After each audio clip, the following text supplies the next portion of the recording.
right, so listen, what we're going to do now is make an offering to the Buddha, and we imagine the Buddha is here, and here means everywhere, as if the Buddha is going to give the teaching. So we make an offering as a request for the teachings. It's very auspicious, okay? So now whoever's going to be the Umze, please sing the prayer. But imagine, so what you imagine is building up piling up together all the most marvelous things of this world that make people happy, and just pile them up and offer this to the Buddha as a request. It's got such good meaning. Go on. Who's going to sing?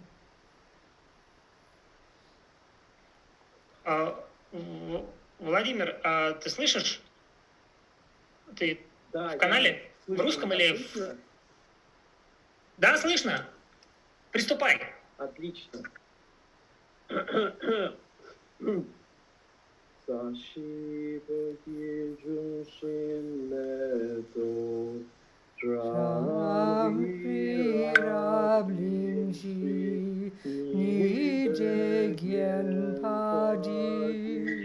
Sangye jingdu mikte ulwagi drokon namdag jingla chepasho.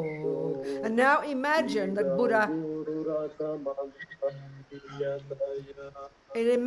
Buddha, happily receives our offering. Okay. So now we can sing our little refuge prayer, just a little prayer that expresses two things. First part is for those of us who already identify with being Buddhist. We are kind of reiterating our reliance on the Buddha. And the second two lines are stating like our purpose for being together, thinking we're going to listen to these ideas coming from the Buddha about happiness, about suffering, about the mind, about life. Why? So that we can use these as tools to help us develop our own amazing potential. So on the other hand, we can be of benefit to others. Thinking like that. Sangye charang soke chognam la jangcho badu dagni kyab suchi dagi Diana doesn't hear me. I'm singing. I don't know why not. Diana can't hear me. But I've got my volume on. What's the problem? My volume is on, full. Can you hear me now, Diana? Diana can't hear me. My volume is on. And I can't hear you. So go on to the English channel for the moment. Maybe she just switch languages. Huh? Well, now it should work fine. Now it should work fine. She can hear me? You can hear me now, Diana? Put thumbs up. You can hear me? Good. Okay. Now we sing the prayer. What's she saying? She's saying everything is good. Okay. Okay. We're all together. This miraculous technology. We should be so happy. Sangye chodang soke chognam la jangcho badu dagni kyab suchi dagi chönyen gipe sonam ki drola penchir sangye drupa shog. Sangye chodang soke chognam la jangcho badu dagni kyab suchi dagi chönyen gipe sonam ki drola penchir sangye drupa shog. Sangye charang soke chognam la jangcho badu dagni kyab suchi dagi chönyen gipe sonam ki drola penchir sangye drupa shog. Okay, let's now talk about some tools for happiness, which is our job here. So, whether we've heard any of these ideas before at all, or whether we've heard it 1,000 times, it's really good to listen as if we've never heard it before, to listen to it freshly. Because, every time we hear it, we can get a bit more from it. So, the essence of all the Buddha's teachings, the essence of it, whether it's the most intellectual philosophy, whether it's the most esoteric metaphysical teachings, the purpose of it all, the bottom line, the fundamental point, is that it is meant to be taken as a tool. I'm unmuted. Oh God, no, I'm not. Okay, I'll start again. I don't know who muted me. I'm unmuted now. Okay, I'll start again. Okay, can you hear me, Diana? Good, thanks. So the essence of all of Buddha's teachings, whether it's the most metaphysical teachings, whether it's the simplest idea, whether it's about meditation, whether it's philosophy, whether it's psychology, the fundamental point underpinning all of it is that it's methods, tools, to help us know our own mind, know what on earth is going on in this crazy mind of ours, so that we can make sense of it, so that we can unpack and unravel this mind of ours, so that we can begin to comprehend it, to understand it, so that we can change it, because it's not set in stone. And why should we do that? Because, as far as the Buddha is concerned, everything that goes on in our mind, not 1 millisecond would be missing. Whatever goes on in our mind is the source, is the basis, is the fundamental cause of whether we are happy or suffering. That's it. That's the essence of it. And it's so interesting if we look at the word Buddha, the etymology of this Sanskrit word, and equally the Tibetan equivalent. The Tibetan equivalent is the word Sangye. These two syllables, the etymology of this word is incredibly delicious, and it explains exactly to us this point that I just made. So the first syllable, and because the point is the word Buddha, the word Sangye, this is telling us the end result of this work we would do if we are Buddhist. The end result of all this hard work. The goal, the result would be we would become a Buddha. Okay, what's that mean? This is what I'm saying. The first syllable, Bud, or in Tibetan Sang, implies the complete eradication from our very being, from our consciousness, from our mind, of all ego, all the fears, all the drama, all the depression, anxiety, anger, jealousy, low self-esteem, arrogance, all the craziness in us. Look at the world, Look at the suffering of the world. Look at human beings, forget animals.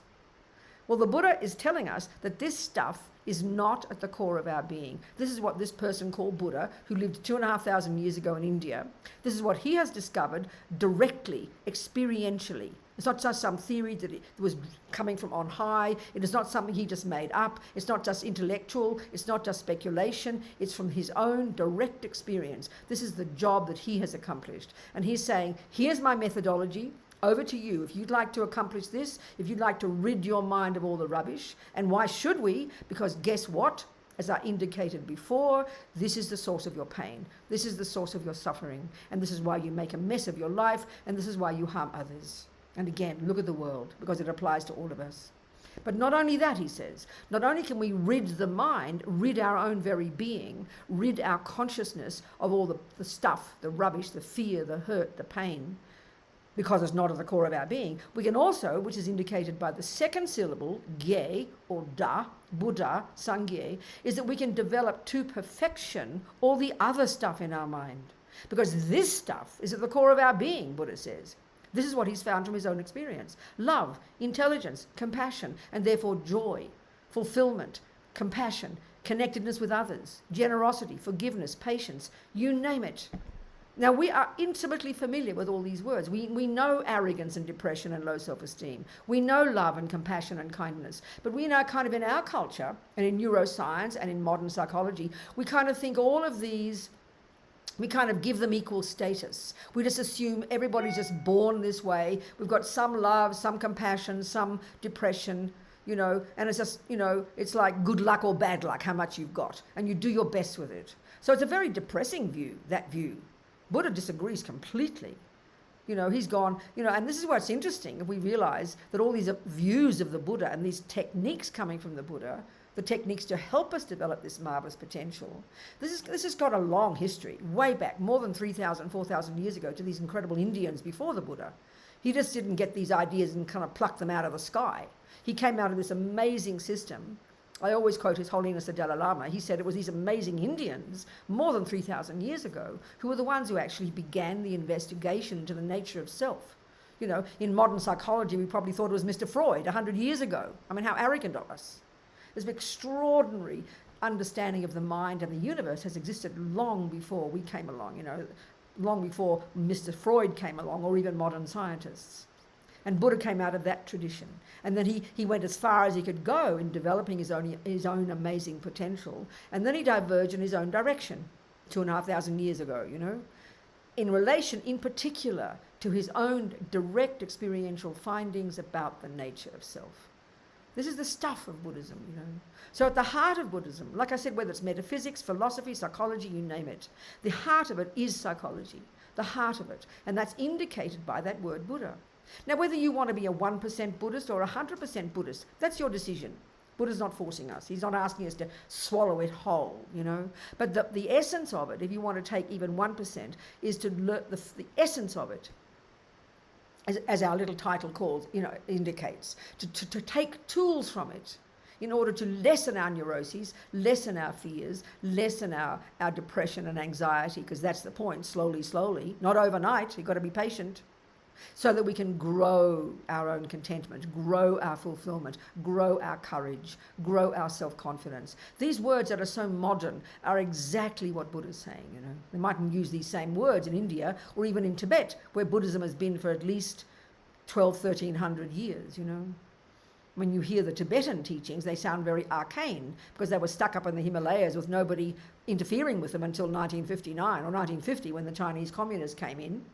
But now, you know, we can put it into our language. And it's totally authentic, this way that I'm talking now, which we all recognize because we're modern people. This is exactly the stuff of Buddhism, you know. So get past all the images of the Buddha, get past my, you know, my bald head and my 14th century Tibetan clothing. The essence of it, you know, is about knowing your mind. So these words are pretty simple, to know your mind. It sounds easy, but actually it's not. So let's look at the obstacles to why we find it hard to apply to apply these tools that Buddha talks about, you know. Well, the first reason that makes it very difficult for us to look into our mind and to then begin to see experientially that what goes on in there is the source, the main source of my suffering and happiness, is because we don't believe that. From the time we can remember, from the time we're tiny children, think about it, you know. I mean, you know, I can see in my life that anger was like my middle name. My mother didn't have to teach me. So the Buddha says I came into this life with that anger, and it's my anger, but I didn't think it was mine. When my mean older sister didn't do what I wanted and I was screaming and yelling, I didn't ever think my anger was the problem. I thought my sister was the problem. And that's the fundamental one major reason in our own mind and in our life why these tools are so difficult to use. I mean, in one sense, simple, but so difficult because we are addicted to believing that the outside world is the cause of our suffering. It's the weather, the food, the lousy boyfriend, our mean mother, the unkind boss. And it feels like that. It appears like that. It's so instinctive for us. And the Buddha's telling us quite simply, and it's a shock to hear it initially, that we've made a mistake, you know. But this habit, he says, is so deep inside us. And then it's actually this habit to blame the outside world. And what's interesting, not just for our suffering, but for our happiness as well. I mean, you know, if I've got a gorgeous boyfriend, why are you happy, Robina? Oh, my boyfriend, he's so kind, he's so loving. In other words, I blame him for making me happy. And in just the same way, why, Robina, what's wrong? Why are you suffering? Because I've got a bad boyfriend. So we blame the outside world, whether it's the boyfriend or the chocolate cake or the weather, for our happiness and our suffering. So putting it in, you know, intellectual terms, theoretical terms, we think the main cause of my happiness is the cake, the boyfriend. We think the main cause of my suffering is the ugly cake, the ugly boyfriend. And we live our lives like this. And this is deeply instinctive in all of us. And this is not something we have to learn from our mother. You don't blame your Catholic mother or your Jewish mother, please. Buddha would say we come into this life programmed with these misconceptions, which is a really interesting concept, you know. So to unpack that misconception alone, that's the essence of being a Buddhist. I mean, it's huge.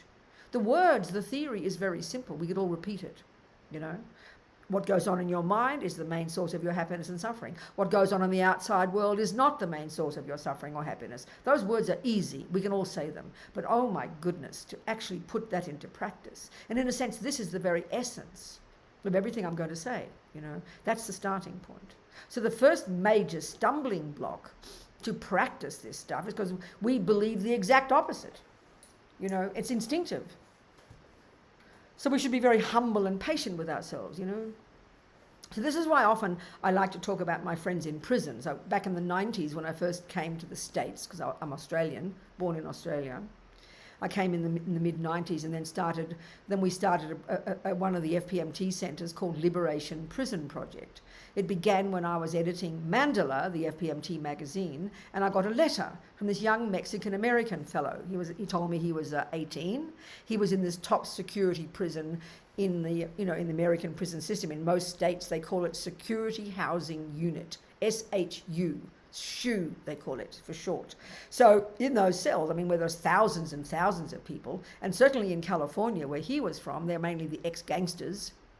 I believe there are plenty of gangs in Moscow, so you guys would enjoy these prisons. If you were in America, you'd fit very comfortably with the Mexican gangsters. Maybe Russian gangsters are even worse, I don't know. Anyway, whatever. So I remember this fellow, he was in his cell 23 hours a day, he told me. He was at the time 18. He mentioned in his first letter, and how he wrote to us was because in his list of the books in their library, which was very fortunate, was a good librarian, there were several Buddhist books, and he got a book by Lama Yeshe. And he said he was moved by the talk of compassion. And so he wrote to Mandala. Our address was in the book. And that's how I got the first letter. And I sat on that letter. I didn't answer it for about a month, and then I eventually answered it. And he told me that he'd been in gangs in Los Angeles since he was about 12. 11 actually, 11. And then since he was about 12 was his first time in prison, in the juvenile prison system. So then by the time he was 16, he was tried as an adult, and he got 3 life sentences, because the sentencing it's incredible. I mean, things are changing a bit now. This is mid-90s. But the unbelievable sentencing in American system. American prisons, they mightn't be as bad as some countries in some sense, but the system itself is pretty incredible, I tell you. The United States has about 4 or 5% of the world population, but it's got more than 25% of the prison population. So in other words, more than a quarter of all humans on the planet who live in prisons live in United States prisons. It's like outrageous, incredible. And as you might, I don't know if you watch, American Netflix, but American documentaries, there are some pretty amazing documentaries about the corruption of the system and the outrageous numbers, and of course it's all the working class. What I found when I see people in prison, it's only the working class, only the poor, only the black prisoners, the Latino prisoners. I've never met a rich person on death row, I promise you, So for me, what happened was this young man wrote this letter, and then within a year, I had about 40 people writing, because it was all word of mouth. So for me, the most moving, I don't run that anymore. I gave it up 10, 12 years ago, but I still have contact with many friends in prison. And the most powerful learning for me about these men, mostly young men, many women are in prison too, but many of them don't write. I don't know why. Is that because their situation is so outrageous, you have no choice about anything. You're locked in these cells. Many of them are in for life. Many are on death row. You don't have choice. You don't have the luxury to choose your environment. But what's amazing, these young men, anything from young kids to older ones, when they learn to listen, they write the letters, and then we send them Buddhist books. That's the main practice. That's the main thing we do to help, by sending books, because there are so many, it's not possible to visit all the prisons. We take their phone calls as well. But the thing that's so moving is that, all the Buddhist advice is for anybody, whether you're in prison, on death row, whether you're living in a multi-million-dollar house. What's the difference? The teachings are the same. And what's powerful for me, and been such a powerful experience and so moving and so inspiring, is that these people in prisons don't have the luxury, even if we're poor, we have the luxury to walk out our front door whenever we feel like it, unless you're paralyzed from your neck down. They don't have the luxury to choose anything, and like many of them in these cells 23 hours a day, and they have 1 hour walking up and down in another cell. They never see the light of day. They never smell the air or see the light. Some of them in these constant lockdown situations. Like outrageous. The noise in prisons, they've told me, it's like being in a rock concert all day. So it's like incredibly intense suffering. But I can't describe so many of the prisoners, their devotion to practice, because they take these words seriously. They know that their mind is the main thing. They know they can't change the outside, but they know they can change their mind. So for me, it's incredible. Just recently, Lama Zopa Rinpoche asked me to put together all his more than 100 letters to prisoners over the last 20 years. Because since we started the Liberation Prison Project, they've written to Rinpoche, and he writes back. And he's incredibly kind. He spends hours writing these letters. One man got a 45-page letter tight. It was like an entire book, on emptiness, on attachment, on compassion. It was unbelievable. So I remember he asked me to put all these letters together, so we put a book together, and it's just now getting printed. And what was so inspiring, all the teachings Rinpoche gave are the most intense, serious teachings about how to transform problems into happiness, which is exactly perfect for these prisoners because they don't have a choice. We have the luxury, We can leave our boyfriend any day. We can leave our job any day. But it's interesting, Lama Zopa talks about the inner prison. And he says to these people in prison, your prison is nothing in comparison with the inner prison of ordinary people. And that's us. We might be poor, we might be living in a disgusting house, but unless we are locked in, we have the luxury to walk out any day. But look at our minds. We don't believe we have that freedom. We are miserable. We blame the boyfriend. We blame the boss. We blame the government. We blame whoever you want to blame, I better not say your president's name. I might get into trouble. Maybe you blame him. We love to blame the outside. We are fixated on the outside world. We never pay any attention to the inside world. And this is the second reason why these teachings, which on the face of it sound simple, but which are so difficult, because we're addicted to the outside world, all our mind, from the first time we wake up in the morning until we go to bed, what is preoccupying our mind? The outside world, the mean government, the mean boss, the not enough money, not enough this, the unhappy health, the bad weather. We're obsessed with the outside world. So I'm not being moralistic here. It's not being like you shouldn't enjoy chocolate cakes or handsome boyfriends. Please, yes. But if we believe instinctively that that's where happiness is and that's where suffering is, so I've got to avoid the ugly boyfriend and get the new one, then Buddha would say you're in a bottomless pit of misery. You're looking in the wrong direction. And that's why my friends in prison are so inspiring to me. These, they're living in these garbage dumps, living in nightmarish environments where they don't have any choice to even choose their roommate. The small cells, living with some guys who are such psychotic maniacs, they don't have a choice. So what do? They take these teachings seriously. For me, it's so inspiring, I mean, I've got the luxury to do what I like. I can get my coffee the exact temperature I want. I can move out of the sun if it's too hot. I can put the heater on. I can put the AC on. They have no luxury to change anything. So for me, it's been an incredible experience. And it's so empowering, and showing us the depth of our own suffering, which is exactly what Buddha's saying. So as Lama Zopa says to these prisoners, your prison, which is what the world calls the real prison, is nothing in comparison with the inner prison, the prison of attachment, the prison of depression, the prison of anger. Easy words to say, but oh my goodness. And my friends in prison are just so inspired, So moving, this advice Rinpoche gives them. And of course, from the world point of view, it's very shocking what Rinpoche says, because the prisons are terrible. The system is terrible. This doesn't deny that. The system is outrageous. The injustice is outrageous. The racism is outrageous. This is true. But as Buddha says, or Shantideva, or one of the Buddha's sayings, if you can change something, please change it. But what if you can't? That's the point. But we rage. This should be this way. How dare he do this to me? You're right. How dare someone harm you? It is wrong to harm you. But if you can't change it, what choice do you have? Change your mind. And this is what's so hard for us. It's so unbelievably difficult. So extraordinary. And that's the essence of being a Buddhist. This is the essence. This is the actual essence of Buddhist practice. So whether we've heard this 1,000 times or never before, I think the words are simple. We can hear it, but it's very shocking, So let's look at the parts of our mind that make this so difficult. So, when you study Buddhism in more depth, here comes the sun now. It's going to start blinding me. You can see it moving over. There's windows up there and I can't put curtains in front. So you'll just maybe see a flash of light. You can think I'm the Buddha, perhaps. Look, you see, it's coming, see? Anyway. Buddhism got a very interesting and a very detailed explanation of the mind and how it functions.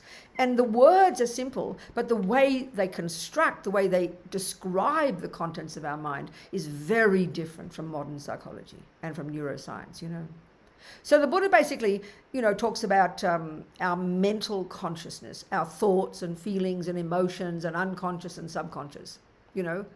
And as Lama Zopa says, that's where the workshop is. That's what we have to learn to become intimately familiar with. And it's a very, initially it's presented very technically, because Buddhism has a, we know that, when we have to study even just cake making, anything external, what we call science, gardening, mathematics, even music, we have to be very clear and very logical and very analytical and be very precise. Well, that's exactly the approach in Buddhist psychology. I mean, I think in modern psychology, there are like 1,000 different interpretations of the mind. And I think psychology in the modern science is like the lowest.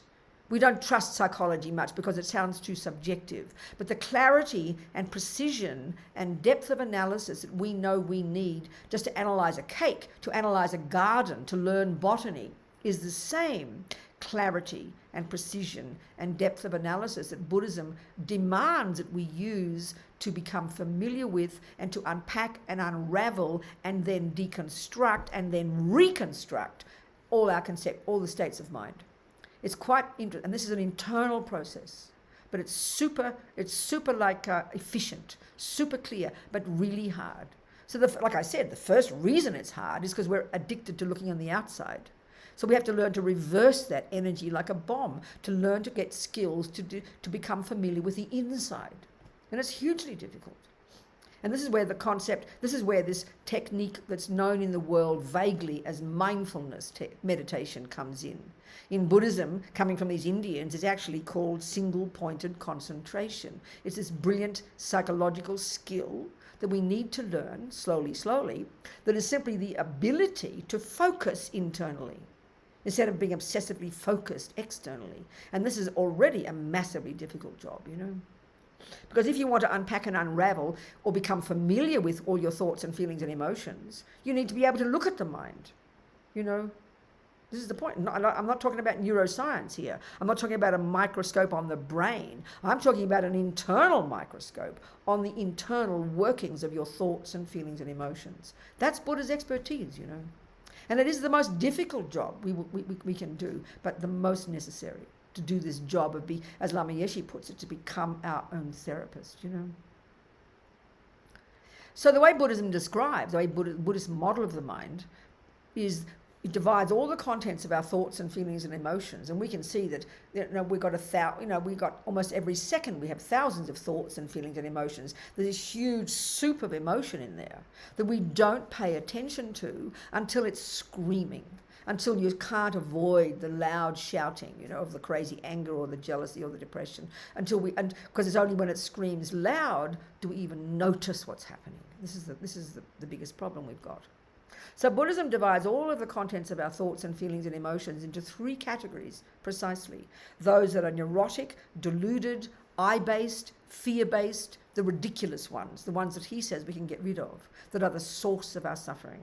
And then the second category are the valid ones, the virtuous ones, the productive ones, the useful ones, the beneficial ones, love, compassion, kindness. So we know we've got all these, but like I said before, in our modern views of the mind, we give them equal status.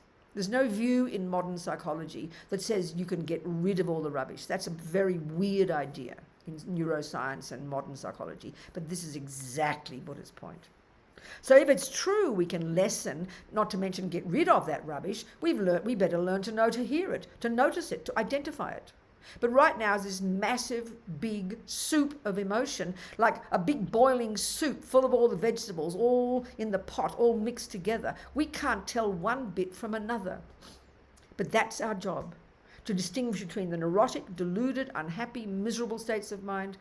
And don't hear this as moralistic. Don't hear like, oh, this is naughty. Buddha's saying we should be breaking our heart with compassion for ourselves when we begin to see these states of mind, to distinguish between those and the valid, virtuous, positive, beneficial, useful states of mind. That's our job as a Buddhist. That's the essence of it. So the third category, I like to call those the mechanics of our mind. And they're the parts of our mind that make us capable of doing the job. These are called intention, attention, discrimination, alertness, vigilance, mindfulness. There are many of these, and these are like the mechanics of your mind. So whether you're a murderer or a meditator, you need these to be functioning well. Everybody's got these, whether you're the most psychotic monster on the planet or the biggest saint. So they're the negative, neurotic, deluded ones, the virtuous, positive, optimistic ones, and then the mechanics of the mind that enable us to do the job of unpacking and unraveling. So it's a very interesting model of the mind, but it's not how we talk, of course, in modern psychology or in neuroscience. So in order to do, then if you have to do the job of, say, being a gardener, and you've never heard of botany, you can't just learn to look at the garden and be very mindful and even be able to replicate the garden with good mindfulness and all the shapes and sizes. You have to mix that mindfulness with intelligence. You have to learn botany. You could be mindful of a garden for 27 years and even replicate the drawing perfectly, but if you can't imbue that mindfulness with intelligence and recognize, there's a weed, there's a herb. Looking into your mind as much as you like, you can begin to notice a little bit anger or love. But until you understand exactly Buddha's botany, the way he analyzes and identifies love as a thought and identifies and analyzes anger as a thought, it's only then that you can see the difference. So it's like Buddhist psychology is like Buddhist botany. You learn the techniques, you learn the theory of what is anger, what is love, what is kindness, and ability to recognize it when it begins to come into your mind, This is being a Buddhist. And if we don't do the job like this, you sit there you can sit there being very mindful, you can sit there being very holy, you can sit there doing your mantras every day and wearing Tibetan Buddhist robes. That's not being a Buddhist. Being a Buddhist is unpacking and unraveling your mind. Why? So you can change, reconfigure, reconstruct, change your mind. And that means changing your thoughts, So this is surprising to us as well, because when you think, well, I'm angry, what do you mean changing my thoughts? What has thoughts got to do with anger? Well, I'm jealous, I'm depressed. What are you talking about, thoughts? I mean, this is a discussion we can have for the next 6 weeks, just this part of it. It's very powerful. So right now we can hear the word anger, we can hear the word depression, we can hear the word love. But when we say those words, what we mean is they are emotions, And usually what we mean by an emotion is when your body is involved, when you feel it in your body. For the Buddha, though, this is the tip of the iceberg. In other words, often, we'll say, well, when I'm angry, when I'm about to kill my boyfriend, Robina, what will I do? What are the Buddhist tools? Well, that's like saying you're driving at 150 kilometers an hour on the freeway, or whatever you have in Moscow, and you just notice that your wheels are falling off. Oh, what will I do? Well, it's a bit late, isn't it? It's a bit late. How come you didn't learn Buddhist? How come you didn't learn that there were mechanics in the world? And how come you didn't notice the wheels when they began to wobble? How come? Because you weren't paying attention. And in other words, it's like you've never heard of mechanics, you've never heard of car mechanics, and you don't notice the problem in your car until it's a disaster. Well, that's how we are emotionally.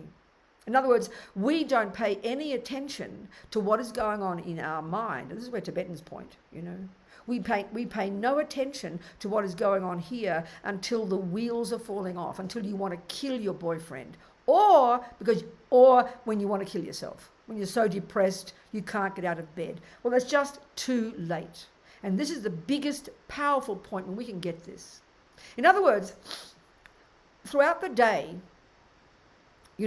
what Buddha's telling us is probably, and this is even Western psychology agrees, we have like 1,000 thoughts a second, but we never pay attention because they're too small. We can't hear them. Because why? Because we're obsessed with the outside. I'm looking at the boyfriend. I'm watching his behavior. And constantly in my mind, I'm interpreting it. And there's a jealous thought and an angry thought and an attached thought and an unhappy thought. But I'm not noticing those thoughts because they're not emotional yet. My body doesn't feel them yet. And because we're so obsessed with the body, as Lama Yeshe says, we make the body the boss. We don't pay attention to what's going on in our mind from the first second we woke up until the thoughts grow into feeling and they vomit out my mouth. And then I go, oh, I'm angry. What should I do? That's the wheels falling off, and it's simply too late. I mean, better than nothing, but it's too late. So the key the key benefit that Buddha's telling us that comes from beginning to do some mindfulness meditation is that what we develop is the skill to get out of our head for 5 minutes. So if you're just sitting there for 5 minutes in the morning before you start your day and you're beginning to focus on your breath, because that's one of the objects of focus that Buddha teaches us, you just take the breath, this simple physical experience, and you focus on that. What you're training yourself to do is step out of your head for 5 minutes. What you're training yourself to do is not follow every thought, but is to be conscious just of your breath. But in the back of your mind, you can't help but notice all the thoughts. And that's the point. So then you bring to bear in your daily life that skill. So whereas once you're driving on the road and you're not paying attention to what's happening in your mind, and then some guy jumps in front of you and you scream and want to kill him.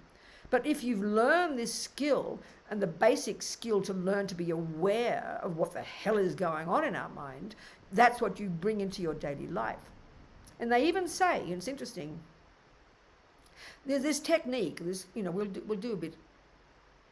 How long have we got? I forget. Is it 90 minutes or 2 hours? Andre, Diana, somebody, tell me. Anastasia. How long have we got?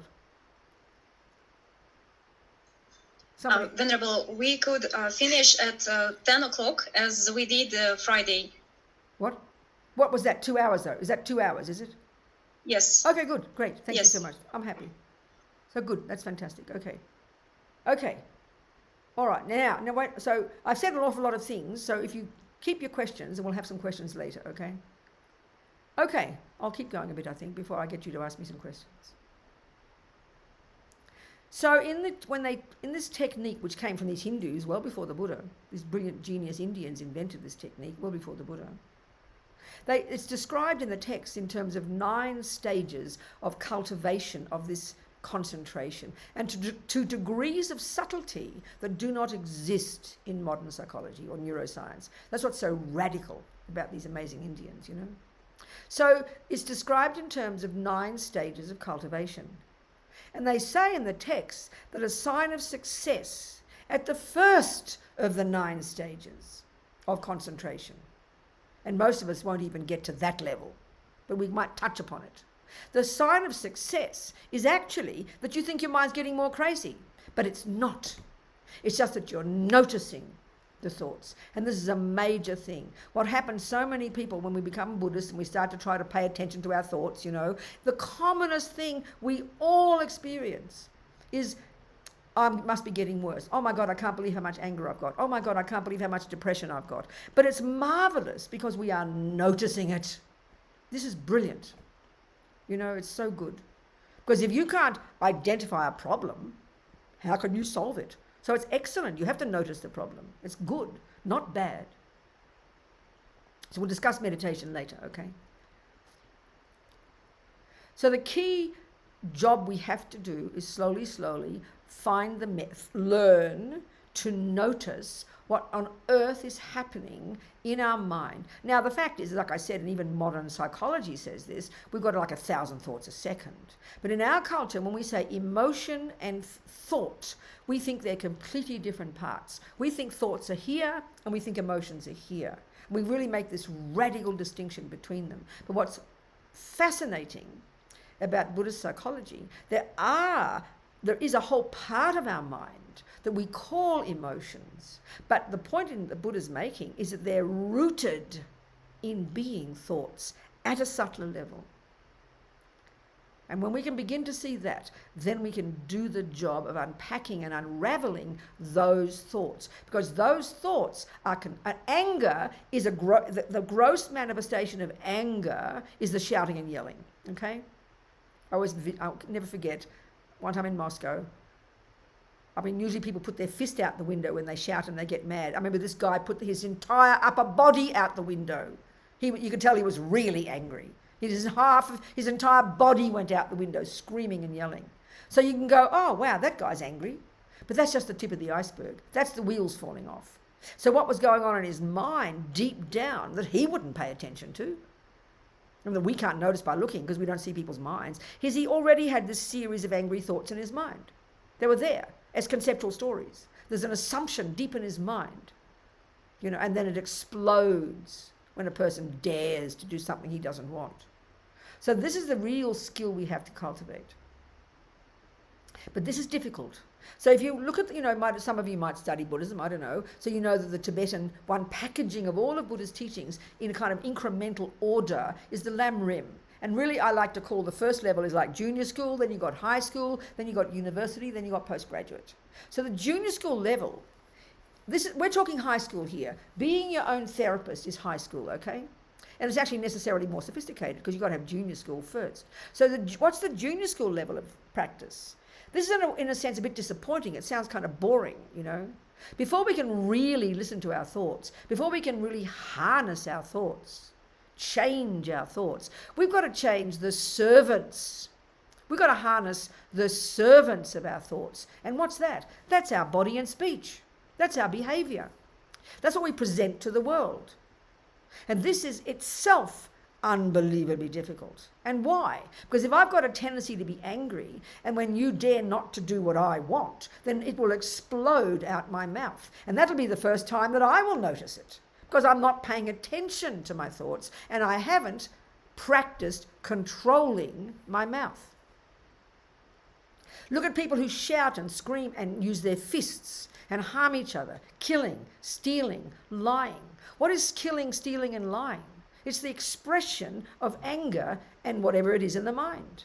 I mean, we know this intellectually, but in our culture, because we so identify this big lump of body as being me, we don't make this clear distinction between behavior and mind.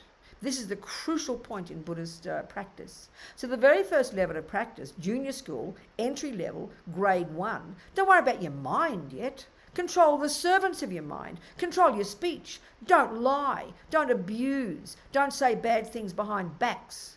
Don't just rabbit on about nothing. There are 4 little pieces of advice the Buddha would exhort us to refrain from. Why?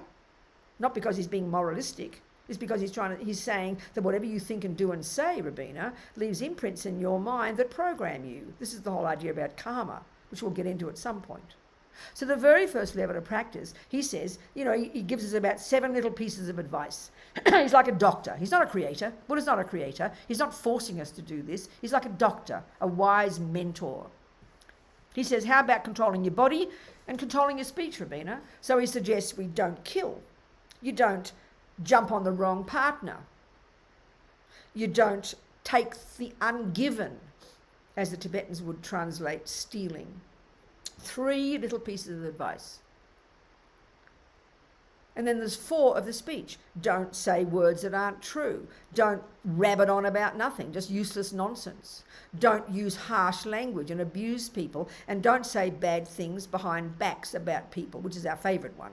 We spend our lives criticising politicians, criticising our mother, criticising the ex-boyfriend, So we spend our lives vomiting out of our mouth. And where does it come from? It's obvious, from what's in your mind. It's like a revelation to hear that. So it is a revelation to hear that the first level of practice is control your behaviour. That's where the whole Buddhist approach to living in vows is concerned, It's very powerful. And why should you control your behaviour? Not because, and this is a crucial point, by the way, always I like to mention this. All this type of talk about good ethics and morality and don't kill and don't steal, when we hear it in kind of spiritual terms or religious terms, we can't help but hear it as coming from God. And we know very well, as a good Christian or a good Muslim or a good Jew, God is the boss. God is this superior being who made the universe, who made me, who made the laws, and he says, don't kill, don't steal, don't lie. Just sounds like Buddha, doesn't it? So naturally we hear it in the same way, but there's a fundamental difference, and it's really important to hear it differently. So I remember, I always quote this, I've got a Jesuit priest friend, and I asked him, by definition, what is a sin? And he said, what defines something as a sin, or as Buddhism would call it, a negative action, what defines it is that it's because it's what God said not to do. So by not doing God's will, by going against God's will, that defines something as a negative action. Now that's pretty powerful, and I'm not criticizing. And that's the usual view we have of religion. So when we hear Buddha say don't kill and don't steal, we hear it in the same way. But it's completely and fundamentally different. Why? Because Buddha does not assert a creator. There is no such concept. He argues with that philosophically and in immense detail in the teachings. He's not being argumentative, it's just his philosophical view of reality. He doesn't posit a creator. He says we don't need creating. We do fine creating ourselves from life to life to life. And that's the business of karma. We'll go into that. So, I remember I always quote this, and I think it's a very delicious example. In New Zealand, years and years ago, in Nelson, New Zealand, at the centre there, one scientist asked me, he said, who revealed these teachings to the Buddha? Which is a brilliant question if you posit a creator, which is our assumption about religion. And so when I said, and he was shocked when I answered, and we all laughed, I said, would you ask Einstein who revealed the teachings about relativity to him? Well, of course you wouldn't. And that's the point here. Einstein, we know perfectly well, a person who's called a scientist is an intelligent person who observes the laws of the universe. It's natural law. And then with her or his intelligence, observes how things works, comes up and presents the laws, codifies those laws, and says this is how reality is. And he's not saying this is revelation. It didn't come from on high. He didn't get it in a vision. He didn't have a dream about it. He's not making it up, and he's not asking us to believe him. We know that. Well, that's exactly the approach to Buddha. Now, this takes us time because we just assume it's the same as Christianity or Islam, because the instructions sound similar. But where they're coming from is fundamentally different. There's no equivalent in Buddhism in this big sense of the universe and how it functions. What's happening? Please unmute yourself. This person down here, unmute yourself, please. Somebody. That's it. Thank you so much. Very kind. So, we assume religion is that, but Buddha is completely different. He's not a creator. He doesn't assert a creator. So where does his information come from? Well, just like Einstein, it comes from his own observation.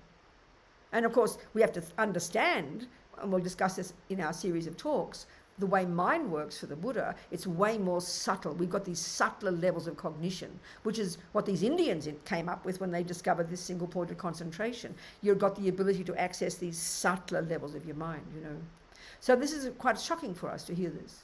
So Buddha is like a doctor. When you go to your doctor and she says, don't smoke, and you say, why not? She does not say, because if you don't, I will punish you with cancer. She does not say that. She says, guess what, Robina? I've used my intelligence and I observe the natural law of the relationship between lungs and smoking, and the result is cancer. And so you'll know that she's giving you advice from her own experience. And if you trust her advice, because you've checked up on her and she's a good doctor, you will take her advice. But you're the boss. You're the boss. You don't go home and then go, oh, my doctor's not here. She won't see me smoke, so I won't get cancer, and out come the Marlboros. No, what a joke. We'd all laugh at that. So we need to think of this point. It's very powerful. This is a way to approach the Buddhist teachings. Their advice. We are the boss. There's no punishment. There is no reward, because there is no punisher and there is no rewarder. It's a very powerful concept. We have to think about that.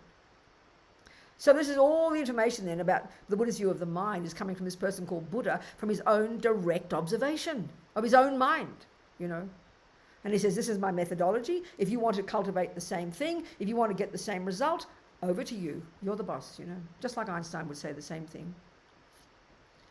So where was I at the point I was making? Maybe I've said enough things. I think I've said more than enough for now, for 40 minutes, non-stop, 50 minutes. Talking fast. I hope Diana can come up, help. You keep up to date with me, Diana?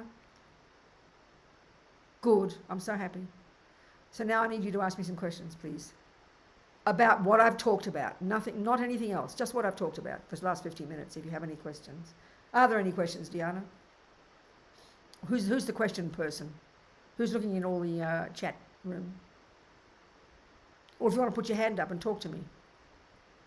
Dinara. Okay, go on. Give me Dinara's question.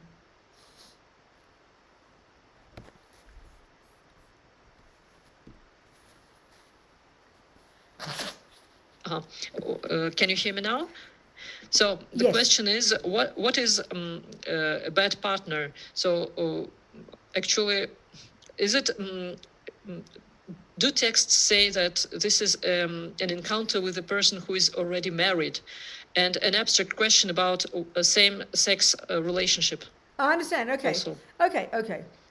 In the traditional, in the text back in India, 2,500 years ago, there are these different descriptions of what would be according to that culture at that time. Everything's contextual, isn't it? There's a talk about. There's one. Yes, sex. Okay, there's four. Yeah, there's four. As I said before, in the very beginning stages of Buddhist practice, where Buddha exhorts us to control our body, he talks about don't kill, don't take the ungiven, don't. They call it sexual misconduct. So in the traditional way, in the texts, they would define that in the broadest sense. There's much more detail, but in the broadest sense, the way we interpret now, is at least, the very least, you don't cheat. If you've got a monogamous relationship and you have an agreement with two people between you that you won't cheat on each other, then a sexual misconduct would be breaking that commitment. I mean, if you don't have a commitment, no one says you can't have 4 or 5 girlfriends or boyfriends every day. Maybe you're increasing your attachment, and that's another discussion, but you're not breaking a commitment. That's the framework of sexual misconduct, that you've got an agreement. Здесь, конечно же, мы возвращаемся в ту эпоху, когда эти вещи были сказаны, и они, конечно же, были связаны с тем временем, когда, да, но в принципе, то есть такое определение, естественно, было связано с той культурой, с той эпохой, но в принципе, когда говорил о том, что нам необходимо контролировать свое тело, здесь 3 ключевых момента, то есть не убивать, не брать неданное, то есть не воровать и не иметь неправильного, так сказать, секса, да, неправильных сексуальных отношений. И есть, конечно, очень подробное описание, но если говорить в общем, то, например, если у вас моногамные отношения, то есть, самое меньшее, что вот можно от вас потребовать, да, самое меньшее, что можно соблюдать, это просто не обманывать того человека, с которым вы находитесь. То есть, если вы решили, что у вас моногамные отношения, то вы этого человека не обманывайте. Это не значит, что у вас не может быть 5-6 бойфрендов или, наоборот, герлфрендов там в день, если вы такое обязательство не давали. То есть это, конечно, будет увеличивать вашу привязанность, но это уже совсем другой разговор. Okay, so the other aspect is this one of same-sex relationships. I mean, again, back in the time of India, there was a very narrow definition of a sexual misconduct, and that often would include where the penis goes, Penis code? Where's the penis would go. What hole the penis would go into. Sorry, being blunt. Ага, окей. Say it in nice, polite Russian. А что касается однополых отношений, то, опять же, описывалось с очень узкой точки зрения в индийские времена, и там всегда, грубо говоря, участвовал пенис, то есть, нет такого описания. So usually the framework for that teaching was the traditional relationship at the time between what's called a married woman and a married man. That was the framework. Традиционно можно сказать, да, вот в каких-то рамках культуры, что да, это связь с женатой женщиной или с замужней женщиной или женатым мужчиной. And based on the general Buddhist teaching about the suffering caused by attachment, we really haven't begun to look at that yet, and of course we will. И, конечно, в общем, это связано со страданиями от привязанности или от влечения, о которых мы пока еще не говорили, но мы будем об этом говорить. The first level of practice, controlling your body and speech. То есть первый уровень практики – это контроль нашего тела и речи. So they're traditionally based within the framework of what's called a marriage between a man and a woman. That was the framework at the time. Within that framework. И поэтому в те времена, конечно, такими рамками, которые описывали отношения, например, мужчины и женщины, это был брак, поэтому все в терминах брака. In order to not let attachment go berserk. И для того, чтобы наша привязанность не сходила с ума, не срывалась с цепи, you confine your penis to the vagina. То тогда нужно просто привязать к пенис к вагине, то есть к какому-то одному. That was the framework of the instructions. То есть это просто такие наставления. The advice. Это совет. About how to harness your energy, your physical energy. То есть совет вашу физическую энергию обуздать. In order to not increase your crazy attachment. Для того, чтобы не увеличивать вашу и так уже сумасшедшую привязанность. And we haven't begun to look into that now. Yet we will do that. Мы просто пока еще об этом не говорили. So now, because the world is very different. Но сейчас мы живем в совершенно другом мире.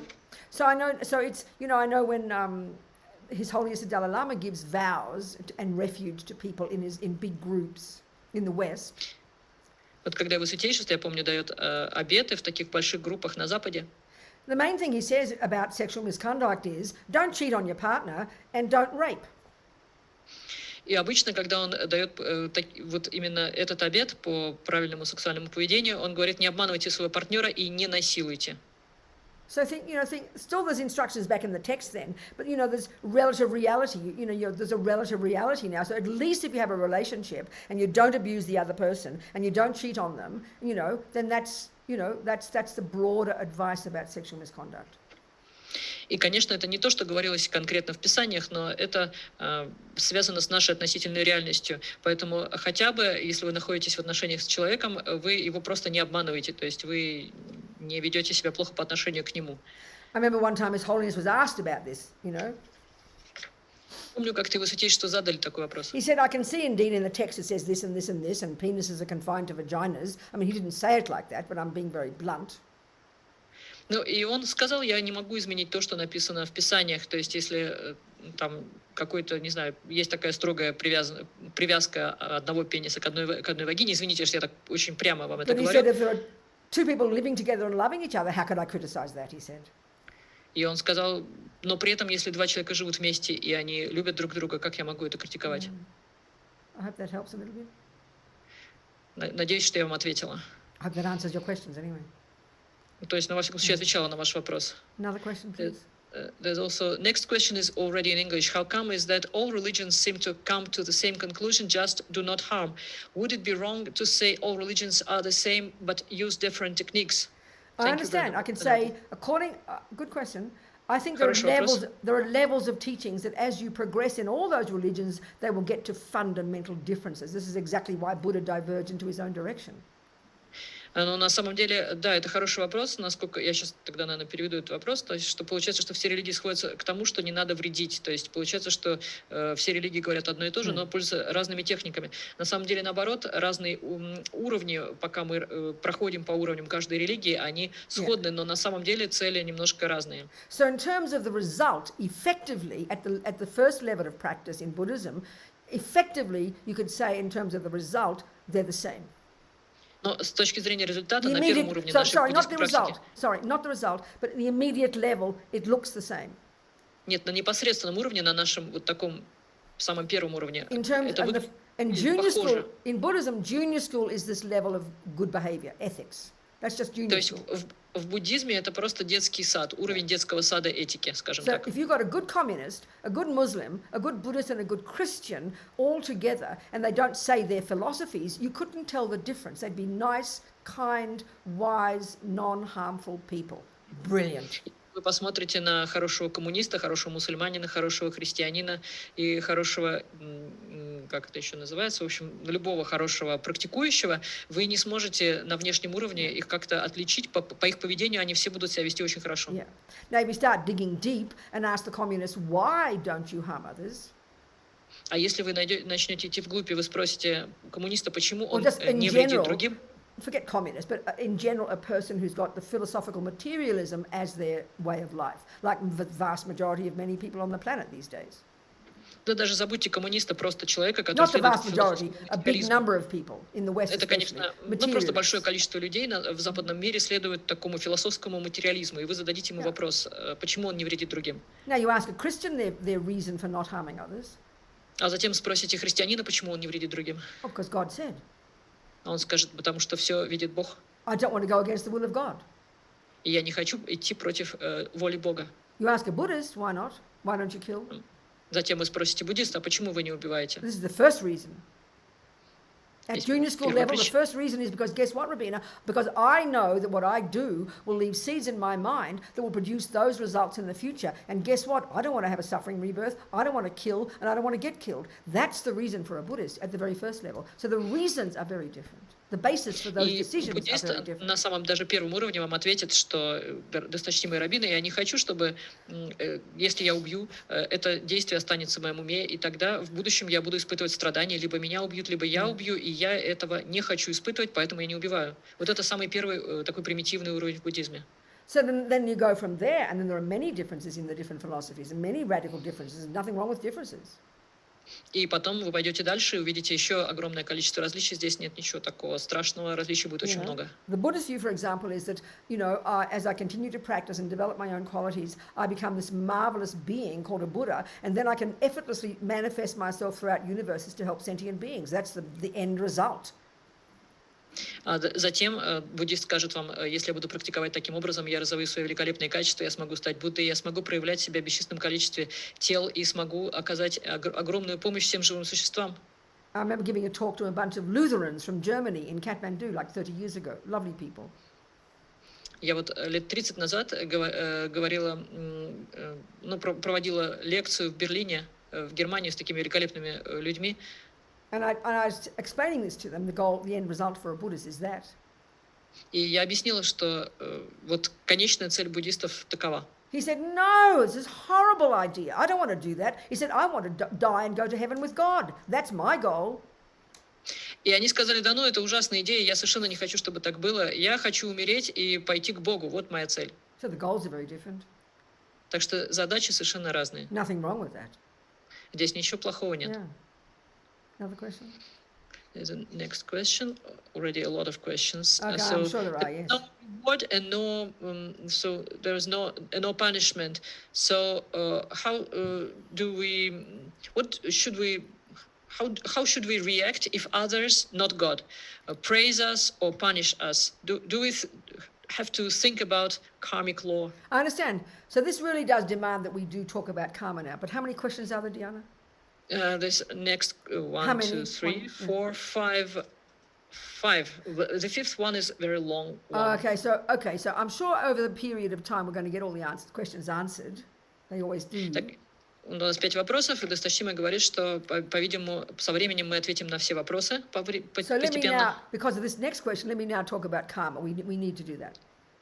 Но просто следующий вопрос у нас о карме, и нам как раз это нужно. This is huge in Buddhism. И карма — это огромное понятие в For буддизме. many people who just like Buddhism or like mindfulness, often they don't pay attention to karma at all. But from the big picture point of view, the world view, which is what Buddhism is, karma is fundamental to understand even intellectually. И многие люди, которые знают о буддизме или думают о практике памятования, практике внимательности, они совершенно забывают карму, хотя это фундаментальное понятие, которое является таким фундаментом. So essentially, Buddha is saying there are trillions and trillions of sentient beings.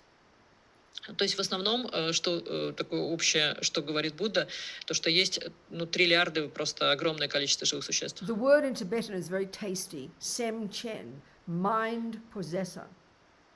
И это слово, которое обозначает живых существ в буддизме, оно очень такое всеохватное. Это сэм чен, это существа, то есть те, кто обладает сознанием. Yes, sentient being, mind possessor. I think it's a much nicer term than sentient being. It's very direct, mind possessor. Это, мне кажется, очень хороший термин, такой прямой, вот обладающий умом, держатель ума, да, или владеющий умом. Yeah, so to understand karma, we have to understand what Buddha means by what the mind is. И для того, чтобы понять, что такое карма, нам нужно понять, что такое ум, что такое сознание.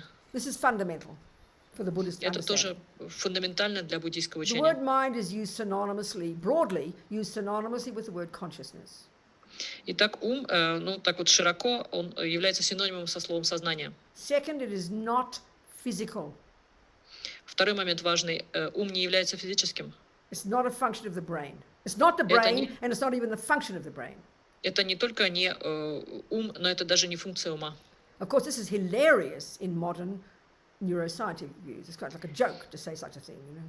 Но, конечно, в современном мире, в современной нейробиологии смешно произносить такие слова, это будет воспринято как шутка. But we're looking at what Buddha says before we can start to think about it. We've got to take it as a hypothesis, don't we? Но мы можем, по крайней мере, пока сейчас принять это в качестве гипотезы, как говорит Будда. So, we'll go into all this as we discuss this next few weeks. Это мы будем обсуждать все в течение ближайших 3 недель. Venerable, do you want me to come back to my simultaneous mode? I think we should. Yeah, it's better for everybody. It's much better as quicker. Go on. Yeah. Ага, Андрей, можно меня обратно в переводчика She превратить, does such a чтобы было good job. быстрее? She's amazing. I love her. I trust her. Thank you very much. Good. Андрей, чтобы это было быстрее, делаешь меня переводчиком, пожалуйста, снова. We can fit more in if we can do it simultaneously. Double the Double. amount. Да, I'm so happy. секундочку, Just 1 second. Okay. Thank you. Okay. Ready? Good, okay. So, mind is not physical. Mind is not a function of the brain, and it's not even the brain.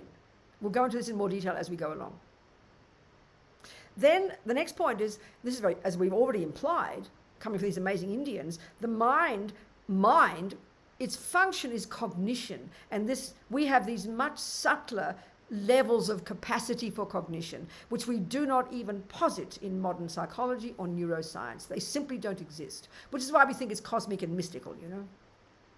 And so in other words, we've got these much subtler levels of mind that we do access when we have accomplished this single-pointed concentration, this shamatha that these genius Indians have come up with. The next point is, and this is quite shocking for us, and this fundamentally disagrees with both the religion, the creator religions and the materialist view, our mind is not the handiwork of anyone else. Buddha does not assert a creator. We do not come from a creator. We are not the product of a creator. But shockingly and ridiculously, we are not the handiwork of our mummy and daddy. Yes, they give us a body. They do not give us love, compassion, kindness, generosity, forgiveness, because they are parts of my mind. So this is a crucial point to hypothesize. And it takes a while to put this in our head because we're so used to the materialist view that mummy made me. Mummy gives me my potential for music. Mummy gives me my anger. And she does give me genes and DNA and chemicals and body, no argument, but they are not the mind. We're going to go into this. So, and then finally, of course, the one we mentioned, the potential of this mind of ours is outrageous. We can get rid of all the rubbish and grow all the goodness and become a Buddha. So there's fundamental differences. So the point is, if we can prove directly and experientially that this Buddha is wrong, then great, please prove it. This is perfect. And if we can prove it, then the whole of Buddhism as a worldview, as its metaphysics, its philosophy, its psychology, if it is true that what Buddha says is wrong, and you prove it, then the Buddhism would collapse into a heap of absurdity, a load of rubbish. So we've got to take it as a hypothesis if we're interested, you know. Don't just believe it or deny it, like anything. And Buddhism is a highly intricate, coherent worldview, which might be a surprise to us, you know, but this is what Buddhism is asserting. So, okay, so now, the law, as far as Buddha is concerned, the natural law. And here the distinction between natural law is between natural law and God's law, which is a huge concept in creative religions. We know that. There's no equivalent in Buddhism, no equivalent in the biggest sense of the word. There's no such thing. Buddha is not a creator. He is therefore he's not the boss. You know, there's no concept like that. Therefore, he's not a punisher and he's not a rewarder. Therefore, there is no punishment, which implies a person doing to us. And there's no rewarder, which implies, in the big sense, there's no one doing it to us. Okay, now, the person's question, at a relative level, people beat us or people kiss us. Call it punishment, call it reward if you like, but it really just means one person does a bad action to me and one person does a good action. Don't think of it as punishment and reward. That's a very heavy concept, actually, you know. In a conventional sense, if I'm a good girl and I make my bed, Mummy will reward me with a nice candy. Okay, that's fine. But in a big picture point of view, there's no equivalent in Buddhism. Things are a natural law. So this is where we get into this fundamental law for the Buddha that runs the universe. The law within which the universe runs, in other words. The biggest law is like, yeah. And that's called the law of karma. It's a Sanskrit word and literally just means action. But it's this law of cause and effect. Now, if we think of cause and effect, that's what we mean by science, you know. Botany is a brilliant presentation of the laws of cause and effect of how things grow. Math, engineering, architecture, cooking, music, anything, they're all brilliant laws that have been proven by some person, not created. Botanists don't invent botany and then copyright it for themselves. No, they don't own it. They have observed it. That's the difference between God's law and natural law. I mean, my priest friend said when it comes to why killing is wrong is because mainly it's God's law, because he said so. He said there is some aspect of natural law, which means that people don't like getting killed, but the main factor that defines it as negative is because it's God's law. This is a very powerful point to think about, you know. I'm not criticizing it, but it's just not Buddha's view, that's all. So, this natural law of karma, the Buddha would say, all these trillions of sentient beings, and that includes monkeys and ants and bugs and fish, all the ones we can see in the animal realm, and there's many, many, many other sentient beings that we can't see in other realms of existence from the Buddha's point of view. And humans are just a tiny percentage, 7 billion, it's nothing, you know. You could probably have 7 billion mosquitoes under your tree in one hot evening in the summer. So they're all sentient beings, they're all mind possessors. So what Buddha's saying is this: all these mind possessors, all these sentient beings, one, their consciousness, their mind, and they're all mind possessors, is a beginningless and endless continuity of mental moments. As nutty as that sounds. We can go into all this as we go along. 2, every millisecond of what any sentient being thinks and does and says, whether you're an ant or a dog or a human, none of it goes astray. Every millisecond of those activities of body, speech and mind program that mind with those tendencies. They use the analogy of seeds and fruits a lot in Buddhism, and it's a really good analogy, that every millisecond of what we think and do and say sows seeds in our consciousness that just necessarily, unless you pull the seeds out, will ripen in the future as our experiences. So every act, then the next level of detail is every action that's labelled negative, and that would be an action of body and speech or mind that's based upon one of those negative states of mind in the 3 categories, remember? Negative, positive, and then the mechanics. So any action that we do with our body, speech or mind driven by a neurotic state of mind, an ego-based state of mind, anger, attachment, jealousy, will necessarily sow a negative seed in my mind that will ripen in the future as my suffering. And we'll describe that in more detail in a minute. There are 4 ways in which our experiences can manifest, either as happy or suffering. Second, the other level of detail, any action of body, speech and mind that any sentient being does that's labelled virtuous or positive, which is an action driven by love or compassion or empathy or kindness, etc., will necessarily sow seeds in their mind that will ripen in the future as they're suffering. This is the fundamental law. Now, again, we hear it as punishment. We hear it as reward. This is a very deep philosophy inside our heads. And don't blame your Catholic mother or your Jewish mother for that. Buddha says that misconception is a function of our ego. We give it this dualistic understanding of punishment and reward. He's not saying it like that. It's a natural law. In exactly the same way we understand, if you eat lousy food, you'll get a bellyache. If you smoke cigarettes, you'll get cancer. We don't think of it as the doctor punishing or rewarding. We know it's a natural law. That's exactly how Buddha talks about our mind. That whatever we think and do and say produces the person I become. We're the boss. As the Dalai Lama said, the law of karma is like self-creation. And not only in this life, but Buddha would say we come into this life at the first second of conception in our mummy's fallopian tube, where the egg and sperm join together, and our consciousness from the past, programmed with our tendencies, finds its way inexorably, and there's logic to all this, and we'll get into it as we go along, into that egg and sperm. And in other words, we created the cause to have this human mother, that dog mother, that lousy mother, that good mother, whatever it might be.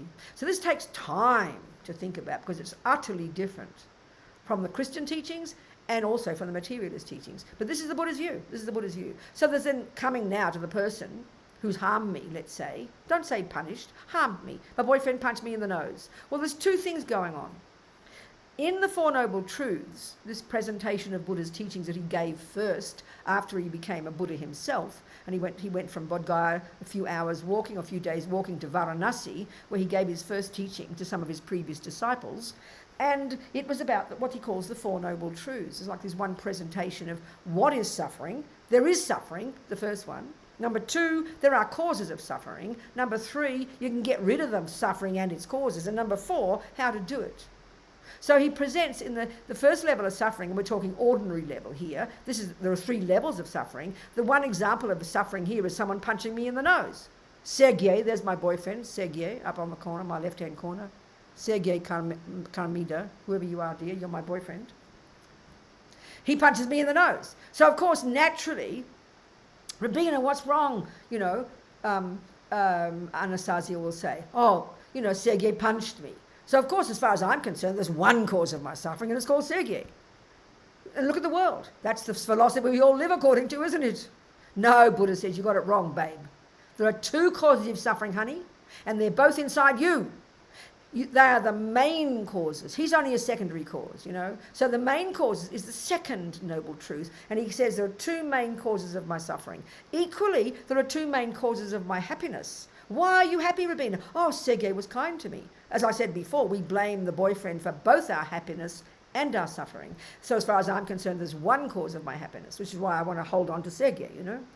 So here, though, the Buddha says it's more nuanced than that. It's more subtle. There are two main causes of my happiness or suffering.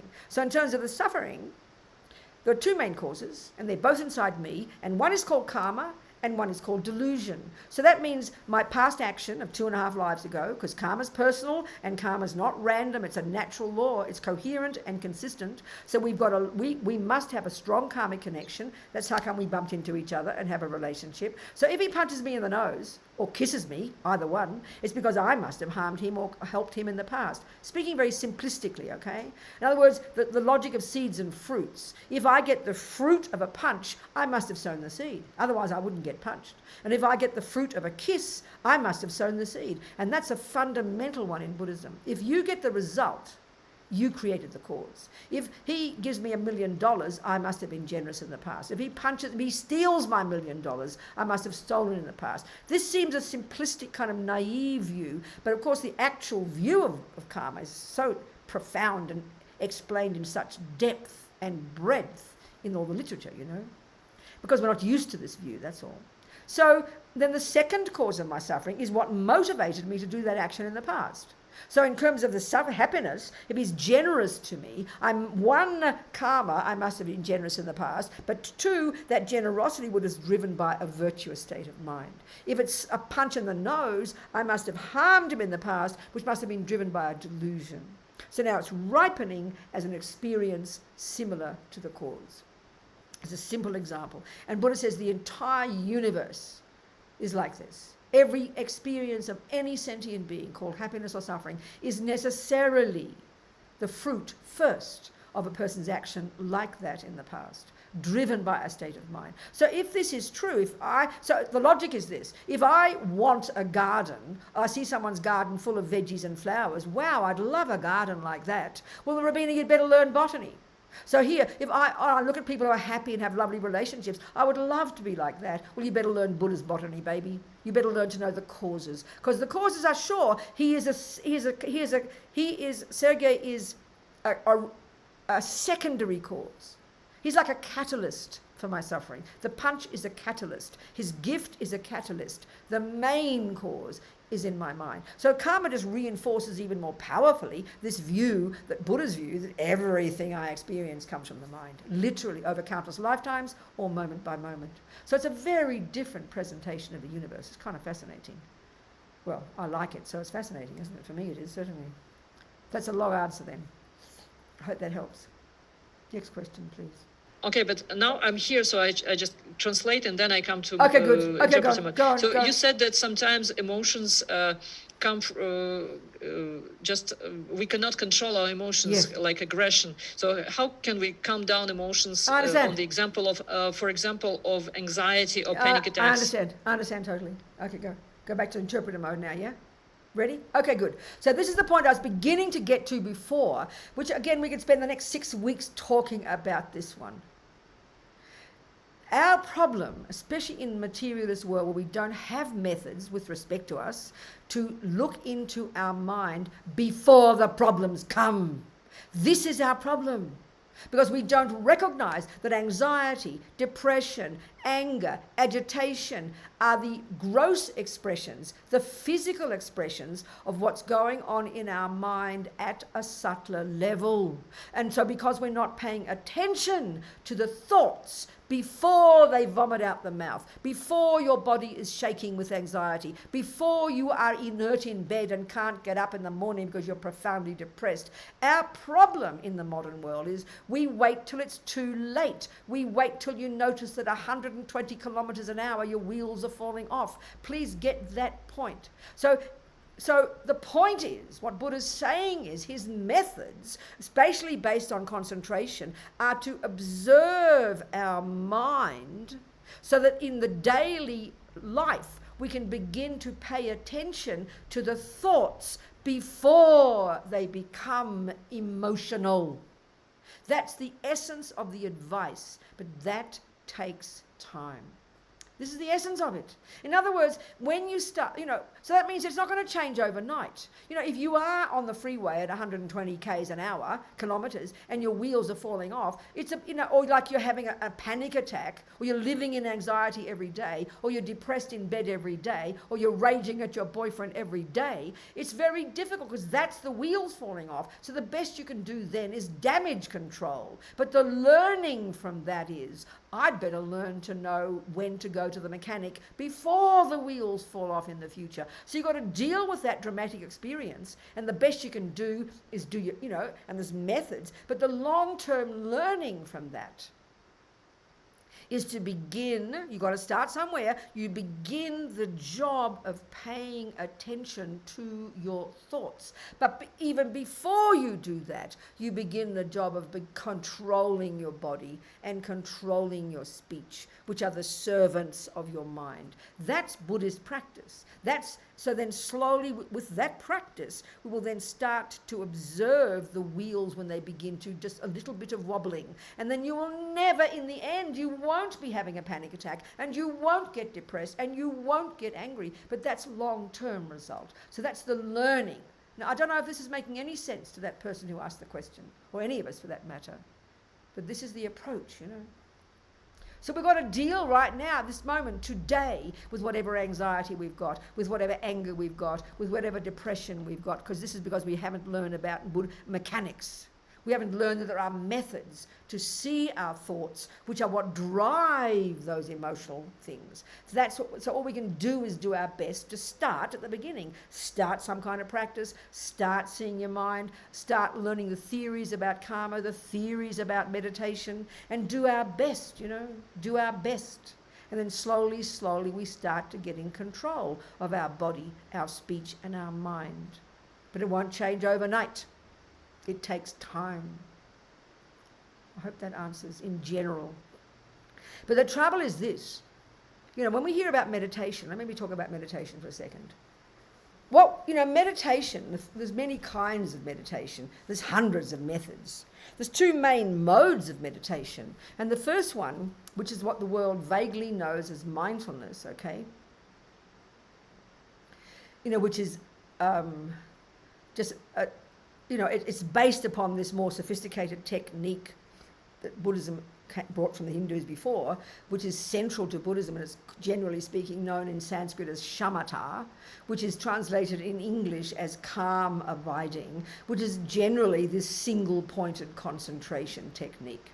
So there are many misconceptions about its function and about its results in the world. So the first one is, we think of it as an alternative to a pill. So that means, when do you take a pill? When you've got a headache. You don't take a pill when you're feeling happy, do you?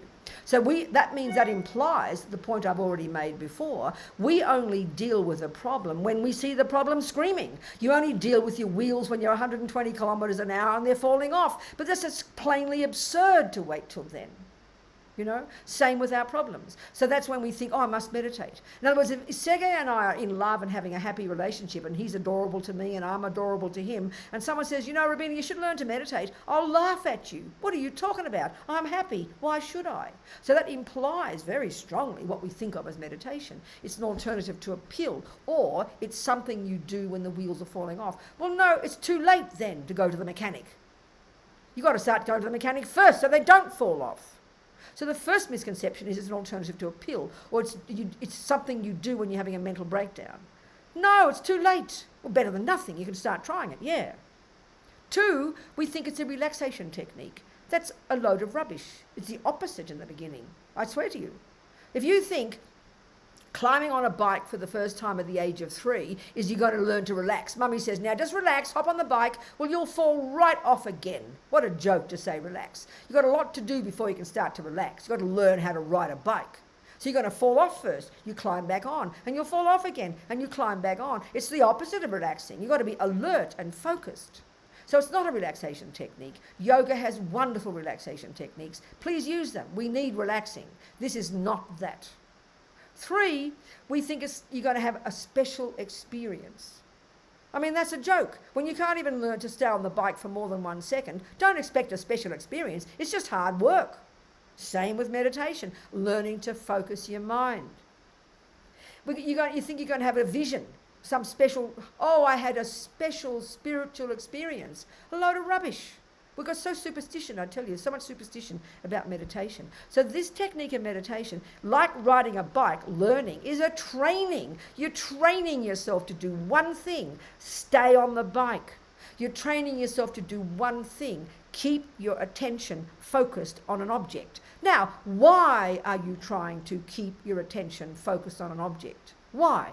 In the long term, the goal is to get this calm abiding, which is incredibly sophisticated. If you really tried hard, you can get it in a couple of years. But to get it, you've got to give up sex, drugs and rock and roll, give up your mortgage, give up your possessions, go to the mountains and work 12, 14 hours a day. So just to even get that seriously, you've got to be a pretty advanced practitioner, but it's possible. You can get it in a couple of years. But 99% of us aren't qualified to even begin to do that. But that doesn't mean we can't try it every day. So the point, the short term, but goal of developing some focus is so that when in your daily life you open your eyes up after just 3 minutes in the morning, and start with 3 minutes, please. Sitting there for 20 minutes and just spacing out is not meditation. It's just called spacing out. You've got to learn to focus. I mean, thinking that you just, I tried to ride my bike this morning, Mummy, and you climb on the bike and then you fell off and then you forget and you're lying on the grass looking at the sky for 20 minutes. Yeah, you had a nice experience, but you didn't learn to ride a bike, baby. Same here. You might sit there feeling very nice, and some people feel very nice when they try to sit to meditate, but you're just spacing out. You're not meditating. You're not focusing on your mind at all. So you've got to know what you're trying to do. So why in the short term? What's the benefit in the short term? The benefit in the short term of attempting to stay on the breath, and the breath is one good example that Buddha used to help us focus the mind. You train your mind to focus on the sensation at your nostrils. And we'll end the session with a couple of minutes of this. The goal is, the short-term goal, is that when you open your eyes and start back in your, and I go back to the kitchen and there's Sergei having his breakfast, and then, because we're familiar with each other now, and I notice he eats his breakfast a bit loud and he slurps his coffee, and then I notice, so this time, normally before I'm becoming conscious of my mind, I would have only noticed his slurping of his coffee, and because I still love him, oh darling, don't drink your coffee like that, it's so annoying, and because he doesn't want me to hate him, he would stop slurping. That's not practice. Now if I'm trying to practice, I will notice the annoyance arising in my mind before it vomits out the mouth. And they'll go, aha, there's my mind. That's called aversion, Robina. How about shutting up the aversion and let him drink his coffee as he wants? Mind your own business. That's why you want to learn to pay attention to your breath, because you're training yourself to bring that focus into your daily life where you notice the mind. So the breath is just an example of a focal point. But the point in your daily life, you're not trying to pay attention to your breath. You wouldn't do any dishes. You wouldn't do anything. You'd be stupid. It's training yourself so that you get into the habit of noticing your mind. That's the point. That's the point in daily life. That's when you become your own therapist. So when you learn that, you notice the annoyance coming before it develops into these supposedly sweet words. Oh, darling, don't drink your coffee like that. But after 6 months together, you'll be shouting at him. I told you stop drinking your coffee like that, Sergei. And before you know it, you're going to kill him or he'll kill you. Are we communicating here, people? I hope we are. Next question. I forget what the question was, but there's my answer. Next question.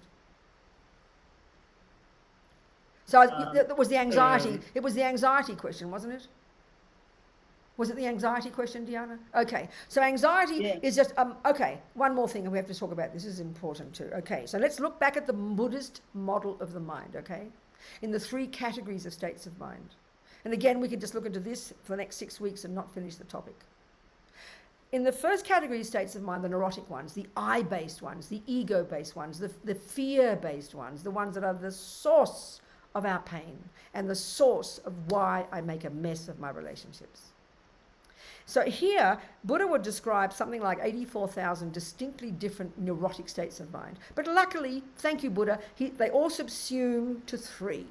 And these are all called the 3 poisons. We learn Buddhism, we learn about the 3 poisons. Or if you like using modern terminology, the 3 toxic emotions, okay? They are, and there's a hierarchical relationship between these 3. And if we can understand these 3, and these are huge in Buddhist psychology. If we understand these 3, even the beginnings of understanding these 3, we've really got a handle on Buddhist psychology. It's incredible. And therefore, beginning to develop a deep knowledge about yourself, and therefore of other people. So there's these 3, they've got a hierarchical relationship. The root delusion, and one of these many terms that are synonyms, broadly speaking, synonyms for the classic Sanskrit word for these neurotic states of mind. It's called klesha, and it's normally translated in English as affliction. Now, I don't know about in Russian, but in English it's a very arcane word. It's just ridiculous. I don't ever use it. Lama Yeshe never used it. It was just too arcane. It's too old-fashioned. But there's many synonyms in there. Disturbing emotion is one of them. Delusion is a very precise one, very outrageous one. Is that a good word in Russian, Diana? Delusion? Did I ask you that? It's not. Oh, it's difficult to change over. Okay, never mind. Don't worry about it. Delusion is a way. There's 2 main functions of these. Okay. Actually, there's a lot of problems with translation of this word, and a lot of theories how we should translate it. In Russian, there's no good term for that. So either people say klesha, which is nothing, or they say something like afflictions or maybe defilements. I know, they're all the traditional Buddhist Or terms. neurosis also. I prefer like neurosis. In Russian Yes. is affective states. I understand. Or disturbing states. Yeah. But So- it's deeper than just emotions. That's Exactly, I why know. I personally stick to it. Okay, so let's look at these. Okay, this is a very helpful discussion. Okay. Эту кнопку уже побыстрее нажимать. Okay, Ага. so there are 2 main functions of these neurotic states of mind. It's a very broad term, but thank you, the Greeks, and thank you to Freud, whoever invented that term.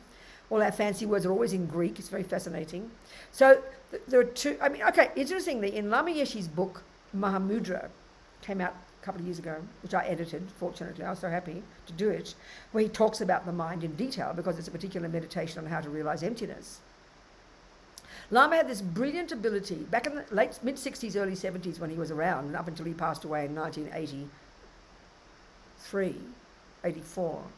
Lama just had this kind of, I kind of joke and say it was like he was born a hippie. He just knew how to talk to modern people. It's quite remarkable, actually. When I edit his books, I can see this. And in this book, and in the other books I've edited of Lamas, he never used the word affliction because he could see automatically it was a ridiculous word that didn't speak anything to modern people. We just don't use it.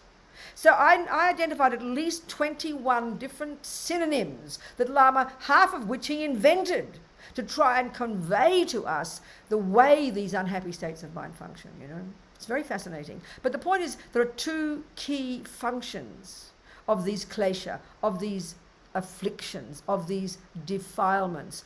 One is that they are disturbing. So check the last time you were anxious, angry, jealous, depressed. It is evident that you are deeply disturbed, isn't it? It's so clear. It's just staring us in our face. It's painful. We can't stand it. That's one, and that's really evident. But the other one, which is more subtle, but which is the key to understanding Buddha's view about why these disturbing emotions cause us to suffer so terribly, and therefore indicate to us how can we get rid of them. And that's indicated by this English word delusion. Now, then let's explain it, Diana. Use whatever words you need. So this is a powerful word. And in English, it's not in Spanish, not in Italian, not in French, not in Russian. It seems very common. It's an old-fashioned weird word. But in English, it's very powerful. And this is the exact meaning that Buddha is telling us. So it's this. It's certainly in psychology, like in English, if you're accused of being delusional, what that means is you are not in touch with reality. So, I mean, speak really simply. If you think 1 + 1 is 3 and you really believe it, I mean, you really believe it, you are delusional. You're believing in something that isn't true. That's the most literal meaning of the word delusion. So when it's seen as a psychological state in modern psychology, like you think you're Mozart or you think you can fly in the sky, it's kind of extreme, you know. You believe in something that isn't true. That's the literal meaning. Now, this is what's surprising to us. Anger is a delusion, meaning I believe that Sangye is evil. I believe he is ugly. I believe he's the cause of my suffering. I believe it 100% in my mind. And the Buddha's saying it's an exaggeration. He did punch me. But what anger is an over-exaggerated interpretation of his punch. And then the more angry I am, the more extreme is my belief that he is evil. He is the cause of my suffering. This is the key function of delusion. And all these neurotic states of mind have that function. And that is what keeps us, Buddha says, in samsara. And when we can begin to understand that function. The disturbing one is easy to see, but this one is more subtle, and it's the fundamental one. When we can get this, then we can begin to understand how we can uproot these delusions. Because basically they are misconceptions, they are lies, they are delusions. Not just disturbing, but they're liars. And this is the one that's harder to see. But when we can see this, we are on track with understanding Buddhism exactly, I tell you. So I hope that communicates. So I'm going to use that word delusion. I don't know what Dhyana says, but say the word delusion, okay? It's like, you know, they still, most of us, even in English, we translate all the terms, but I think bodhicitta, I don't know in Russian, we tend to say bodhicitta. Do you say that in Russian too? And we just get used to the meaning, don't we? I mean, if you put the English word, you know, awakening attitude, like who cares, you know? But we get used to the meaning of bodhicitta. We get used to some of these meanings. So you could say klesha if you like. But the word delusion is really tasty. You're living in la-la land. You're living in non-reality. It's just like if you think 1 + 1 is 3 and you've believed it for so long that even it appears to you that it's 3. You're in trouble. You know? So if, you know, and this is where, so okay, now the 3 root delusions. Ego grasping is a colloquial term for the root delusion, and it's this primordial grasping at me and it's a gross over-exaggeration of my actual ontological status. It's the most subtle delusion, the most subtle lie.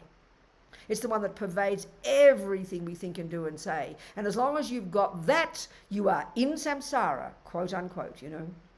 On the basis of that primordial misconception about the very nature of your own self, which causes you to have incredible fear and neurotic and deluded and bereft and lonely and separate, then you have incredible, the next one, attachment. And the attachment is this emotional hunger that on the basis of believing I'm not enough, I hunger after something out there, convinced that when I get it, sege, the chocolate cake, whatever, then I believe I'll get happy. So attachment is this gross delusion that over-exaggerates sege's deliciousness. Now we know this is true. Look at when I'm in love with sege. Attachment has gone mad. He appears to me like God incarnate. He appears totally divine. We know this. We're so familiar with it. That means I'm just demented with attachment. Now look what happens when he starts to cheat on me and throws me out. Now, how does sege appear to my mind? This is the third delusion, the third root. When attachment doesn't get what it wants, because essentially attachment's a junkie, the minute my attachment doesn't get what it wants, the minute he leaves me for a younger version, now how does sege appear to my mind as vile, as ugly, as gross, as the worst person in the universe? This is ego grasping, attachment and aversion. These 3 run the universe. Then the other 83,997 come out of these 3.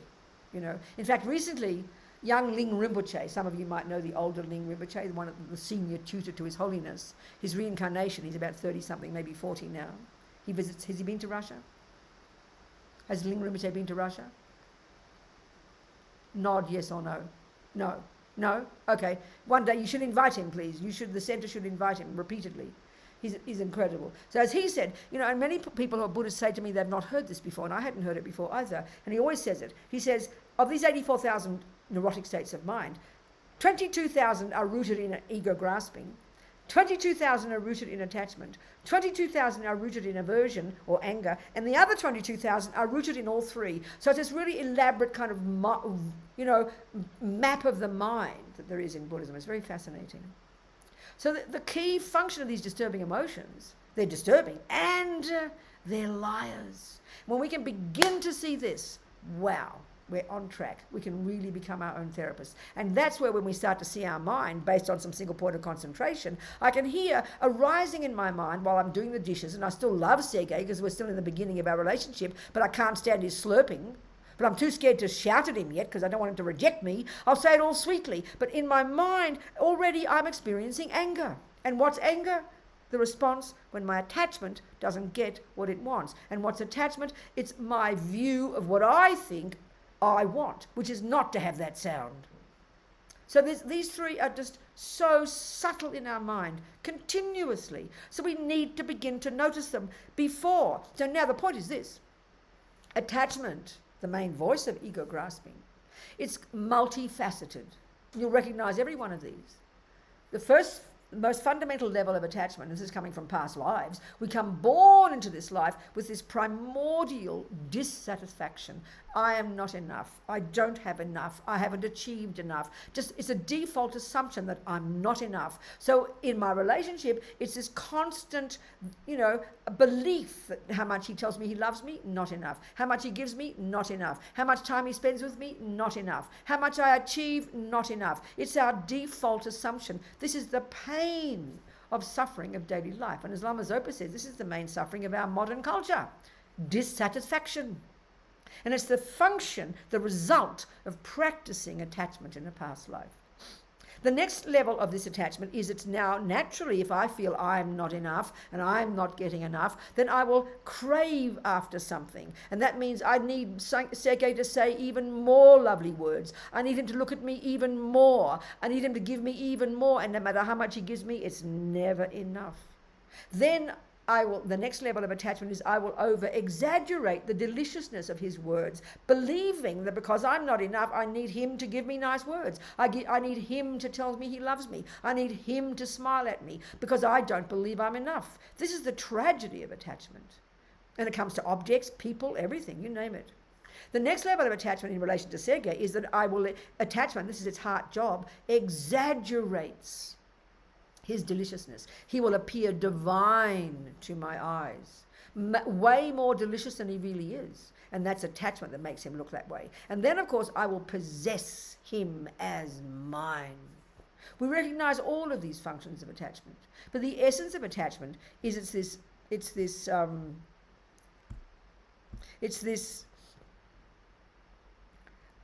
this emotional hunger.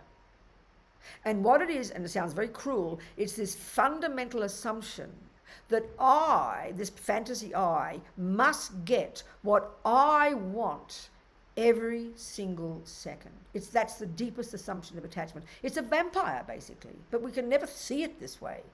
It's a vampire. It's hungry to only, so it's two things, hungry to only get the nice things. And what the nice things means, as far as I'm concerned, is what I want. That's the energy of attachment. But it's like a honey-covered razor blade because we cover it with love and kindness. We don't notice it, how horrible it is. And then when I don't get what I want, when I get the ugly slurping of the coffee, it's not what my attachment wants. So then aversion arises. And aversion is the bare bones energy of anger. If you like, it's the fundamental delusion. And then aversion has got a whole spectrum as well. So the volatile expression of aversion is what you call anger, shout and yell. That guy with his body out the car on the roads in Moscow screaming at the other driver. That's the obvious level of anger. Now, every one of us does not have that. Your question before about anxiety, you would not have that kind of anger, I promise you. Yours is more subtle, and this is the point about aversion. That's the grosser level of aversion, which is the response when attachment doesn't get what it wants. But the milder levels of it, and we all have this, is irritation, annoyed, frustrated, upset, anxious, worried. These are all mild levels of thwarted attachment. But this is the wheels wobbling, but we never pay attention until they start to get louder, you know. And then the internalized version of aversion is depression. When one day, you know, like let's say in my relationship, I don't have anger and I don't even notice my annoyance. I don't even notice that.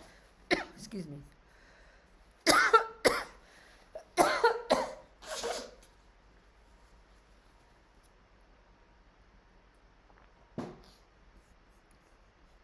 Because I completely repress everything. I don't even notice. And also because I'm trying to be such a nice girl, because I want Sange to love me every second. So I'm showing this lovely girl who will do anything for Sange, give me more coffee, do this, because I'm craving his approval of me. This is the deepest attachment.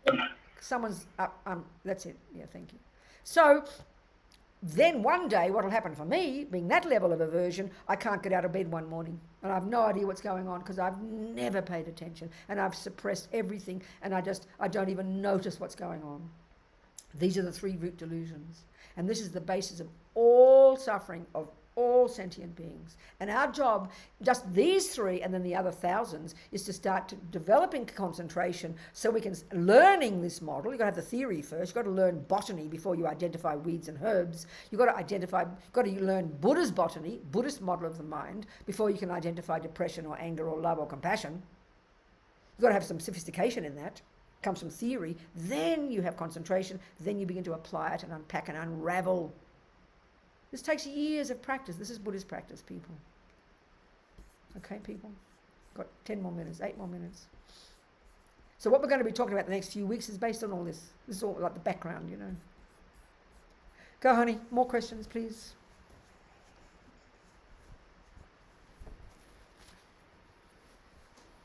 Who's the speaker? Who's going to tell me the questions? Next question, dear Robina, is why this non-positive states of mind or non-positive actions, why non-positive actions degenerate the mind or degenerate the development of the mind? How the bad actions, what mechanics? Yeah, okay, good point. Good, so simple. Very simple question. Very simple question. Thank you. Answer very simple. Okay. So, let's use another example, not emotions, but let's say learning to play Bach. Okay? So we know very clearly when we learn to play Bach, like on the piano, you've got to first employ your mind. Think about this. You've got to learn the theories about music. You can't possibly go to the piano and just play Bach. Your hands, your behavior, the servants of your mind do not know what to do because there's nothing in the mind. You have no musical theory. You put your hands on the piano and nothing happens. So the piano playing is the behavior, is the body. So the punch is the behavior, is the body. But what drives the punch? We're not used to thinking this way in our culture. Well, it's so evident. What drives the punch is the thoughts in my mind. How dare Sergei do that to me? How dare he do this to me? How dare he cheat on me? You are outrageous. And the thoughts are so powerful and they come screaming as a physical emotion, so powerful like a storm in me, and then my hand goes out and smashes him in the nose. I mean, of course, what do you think is driving it? The mind is driving it. If I can play Bach beautifully, what the hell is driving it? Is my brilliance at learning, my mind learning the theories. So when you've practiced the theory of anger beautifully, and your body will naturally respond. So because your mind and your body are intimately interconnected, and even this is even expressed even more in the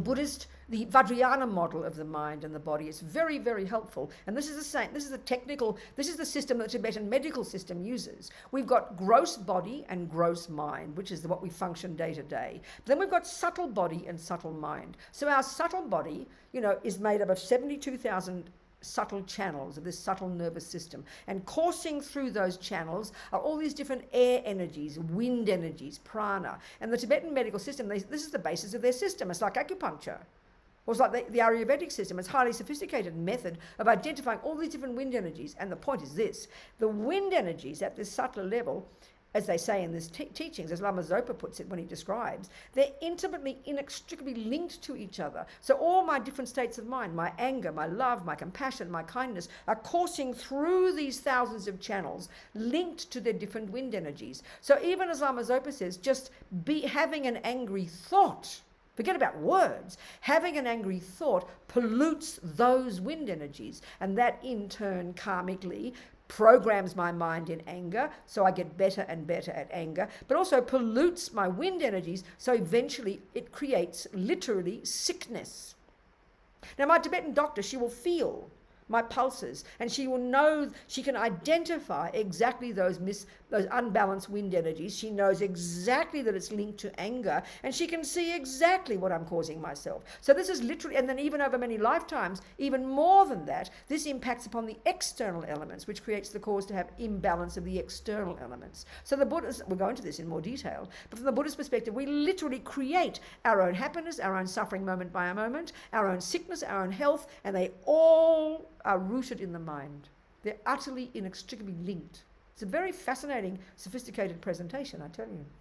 So clearly, if I'm punching Sergei, even if he was a monster, he might have done terrible things to me, but that's his problem. My problem is my anger, which is my mind polluting my mind, creating more cause for more anger, and creating more causes for me to pollute my own wind energies, which in turn create more sickness for me, which in turn creates suffering of future lives. And we'll go into this in another time. So they're utterly linked. There's nothing we do with our mind that doesn't impact upon our body and our speech. Nothing. And there's nothing that we do with our body and speech that isn't coming from our mind. So we are the creators of our own sickness and health, the creators of our own happiness and suffering. And it all starts with the mind. Hope that helps. 3 minutes to go. Maybe we'll do a meditation now. Have to leave the other questions till later. Maybe someone can take the questions and you can summarize them all for me, so we can kind of, and you can even, just summarize the points, and so put them, and we can just bring them up the next time, Diana, so we can kind of, because I'm sure they're going to get answered at some point, or they're going to be summarized, and we can make them similar. How many questions are there, Diana, left? Just show me. Yes, okay. How many? Huh? How many are there? 10, 20, 5, 10. Okay. Can somebody see if they can summarize them for next time? Do you mind doing that? Can you give that job to somebody, Diana? Or Andre? Someone? Yes? Yes? Is that a yes? I need a yes. Okay, thank you. Yes. So let's do our little meditation. Oh my God, it's 1 o'clock. I'm supposed to go. I've got an Uber out there waiting. But I'll do a quick meditation, okay? God, I hope the Uber comes and knocks on. Do Uber people come and knock on the door? Or I have to go find them? Anyway, I'll do a quick meditation. Just close it. It will be very natural. We're going to do Mahamudra. So don't worry about it. Just do what you can. Close your eyes. Get your body upright for 2 quality minutes, all right?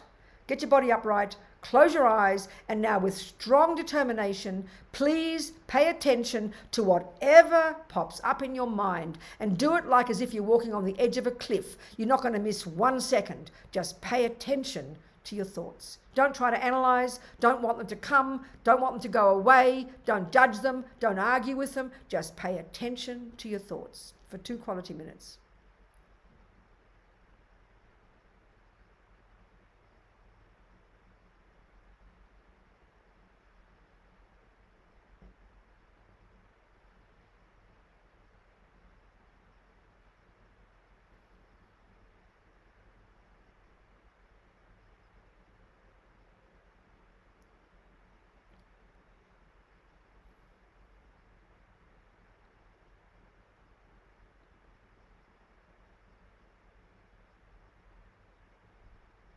Just keep your mind sharp and focused. Just your thoughts. Whatever's popping up, let them come. And then let them go.